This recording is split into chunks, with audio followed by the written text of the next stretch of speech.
lumang tipan sa Jeremias tungkol po doon sa giyera na naganap. Ano po? Ito po. Pakinggan nyo po, babasahin ko po yung hula muna bago ko sagutin yung mga tuligsaan ni Soriano. Jeremias po, 4:11 at 19 po. Ayan po yun, Ayan po. Jeremias, ito po. Babasahin ko po. Jeremias, Kapitulo 4, versikulo 11 po. Sa panahong yaon ay sasabihin sa bayang ito at sa Jerusalem, isang mainit na hangin na mula sa mga luwal na kaitasan sa ilang ay dumating sa anak ng aking bayan. Hindi upang sumimoy o maglinis man.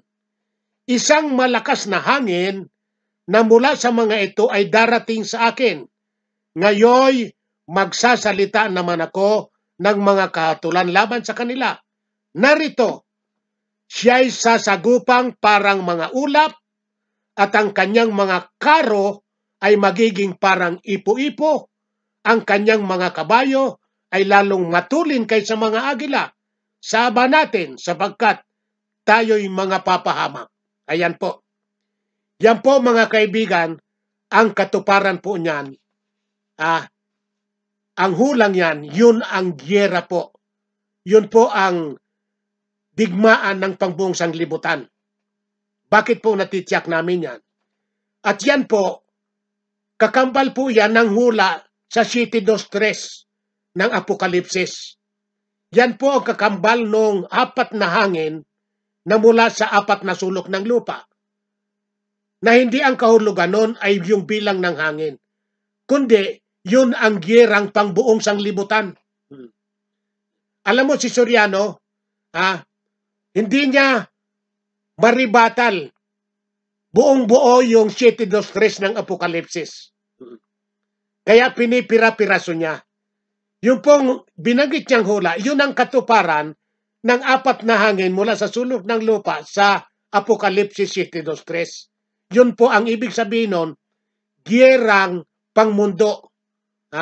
First World War po yun. Ay bakit natitiyak na First World War yun? Bakit namin natitiyak na yun ay First World War? Maliwanag po ang hula. Sa digmaang yun, ay ginamit doon ay mga karo na parang ipo-ipo at mga kabayo niya na matulin pa sa agila. Ano po ba ang katuparan niyan?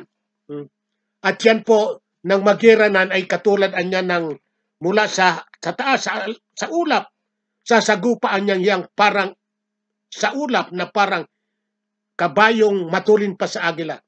Kailan po natupad yan at ano po yung ibig sabihin niyan ng karong parang ipo-ipo? Ito po. Babasahin ko po sa inyo sa unang digmaan po. Sa world history po. Ano po? Ito po. Babasahin ko sa pahina 478 hanggang 479. Ito po. Sa English muna. Para alam kong medyo mahaba ito pero ito po ang katunayan. Di bali pong medyo humaba. Basta maliwanagan natin. Ano po? Ito po. Pahina 478, 479. World History. Ito po. The First World War was unlike any war in the past. This was the first war in 3 dimensions. The first war in which cities were bombed from the air and winged warriors fought among the clouds. Of course, the airplanes of 1914 were not so fast, so formidable, nor so numerous as those of today. They were really more important as scouts, a kind of aerial cavalry, photographing enemy movements from above. The soldiers had to turn themselves into beavers in moles, and dig deep trenches. British had invented the tank or had battleships, an armored automobile which could move on rough ground because it was built like a tractor. Sa Tagalog po, ang unang digmaang pansanlibutan ay hindi katulad ng alinmang digmaan sa nakaraan. ito ang unang digmaan sa tatlong larangan. Ang unang digmaan na ang mga lungsod ay binomba mula sa himpapawid at ang mga mandirigmang may pakpak ay naglabanan sa mga alapaap. Mangyari pa na ang mga eroplano noong 1914 ay hindi gaanong mabilis, di gaanong matitibay, di gaanong mabibilis at gaanong matitibay at di gaanong marami tulad sa ngayon. Ang mga ito ay sadyang lalong mahalaga bilang tagamanman, isang uri ng kabayuhang panghipapawid na kumukuha ng larawan ng mga kilos ng mga kaaway mula sa itaas. Kinakailangang itulad ng mga kawal ang kanilang sarili sa mga daga at mga hayop na maliliit at humukay ng malalalim na kanal. Na imbento ng Britanya ang tangke o panlupang pandigmaang bapor, isang asiradong automobile na maaaring dumaan sa malakong lupa sapagkat ito ay niyaring katulad ng traktora. Ayan mga kaibigan. Ano po ang katuparan ng hula sa digmaan nung karong Ipu-Ipo? Bakit natitiyak namin na yun ang First World War? Yung po ang hinuhulaan sa 723. Yung karo po ay doon lamang po na imbento yung tangke at doon po ginamit. Yung po ang karong parang Ipu-Ipo. Umiikot. Hindi ba totoong ganun ang tangke? At sa hula, sinasabi pa sa hula na yung mga lumilipad sa himpapawid na naglalabanan, paraan niyang mga kabay, paraan niyang, yan ang mga eroplano na nagbobomba at naglalabanan sa itaas sa himpapawid. Sabi sa hula, yan ang mga kabayong matulin pa sa agila. Papaano yung paninira ni Soriano, nakasulat daw sa hula, yung kabayo hinihila yung karo. Wala po, panluloko yon. Iba yung karo, iba yung kabayong lumilipad. Kung ang karong umiikot na parang Ipu-Ipo, paano po hihilahin ng kabayo yon? Hindi naman pwedeng ang kabayo ikot ng ikot na parang Ipu-Ipo. Kaya hiwalay po yun eh. Napakalino po, ang katuparan po nun, yung tangke. Na noon lamang po ginamit yon ng maimbento po yon ng Britanya. Yung tangke po, hindi ba ang tangke umiikot yon? Na parang Ipu-Ipo, paikot ng ikot kahit mga lubak na daanan. Ano naman yung kabayong matulin pa sa agila? Yun po ang mga eroplano. Na noon yun lamang po ang paggamit ng eroplano sa girang yon ang First World War. Tatlong ang three dimension ang labanan. Sa lupa, sa tubig, sa dagat, at saka sa himpapawid. Iba pong iba yan, ng girang yan, nung gira nung mga noon. Noon talagang ang gira, halos kabayo lang. At doon nga, yun nga ang ginamit ng Panginoong Diyos na hulaan ni Jeremias, gamitin yung simbolikong yun ng karo. Bakit? Hindi alam ni Jeremias ang tangke, kaya nga hula eh. Ang simboliko ng karong parang Ipu-Ipo, yun po ang katuparan ng tangke. At yung kabayo naman na matulin pa sa agila, yun po ang tinatawag ng kasaysayan na aerial cavalry. Aerial cavalry, Ginoong Soriano. Sa Tagalog, kabayuhang panghipapawid. Oo. Ayun. Naunawaan mo na ba, Ginoong Soriano? Hula po yan. Hula yan.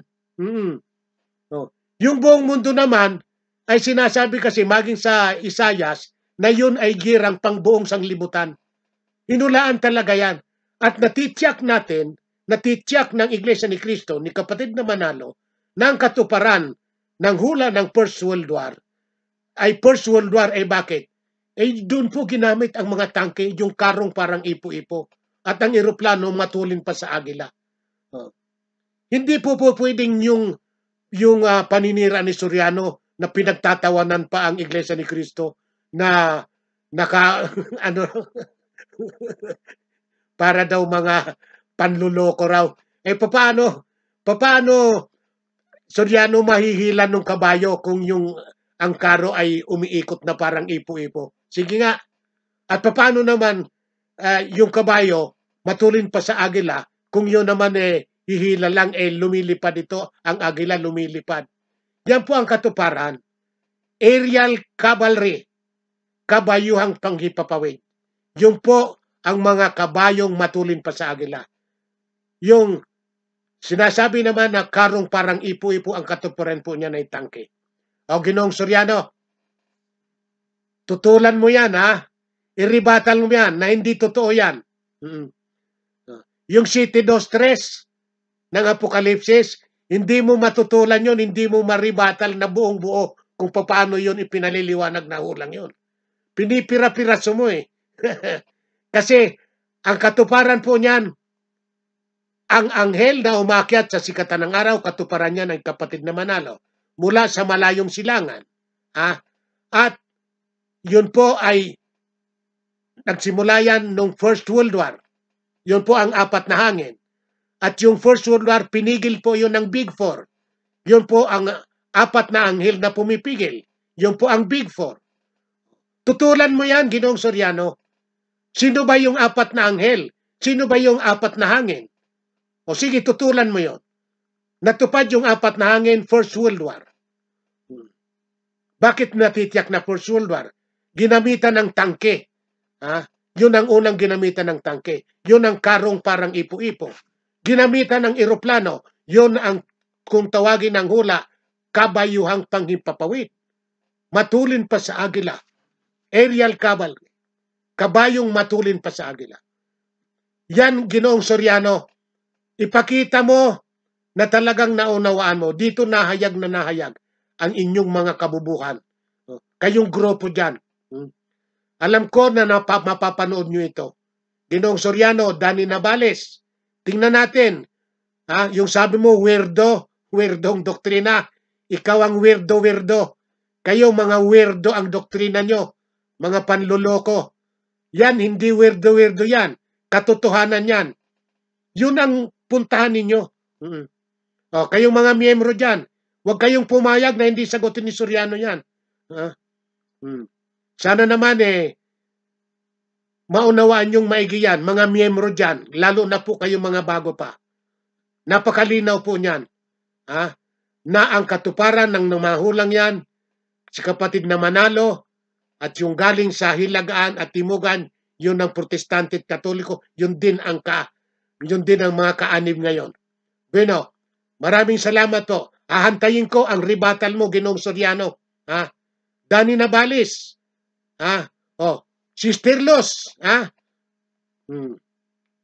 Palagay ko, natuto na kayo ngayon. Alam ko, hindi nyo masasagot yan.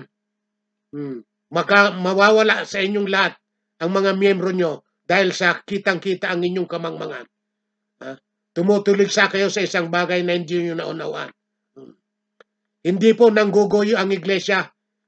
Patuloy po na kumakalat sa buong mundo at marami ang galing sa Katoliko at Protestante ang nag-iglesia ni Kristo kasi kitang-kita nila na natutupad ang hula sa iglesia ni Kristo galing sa Pilipinas. Bueno, marami pong salamat sa iyo. Aantayin ko, Ginoong Soriano, ang iyong rebuttal. Maraming salamat po.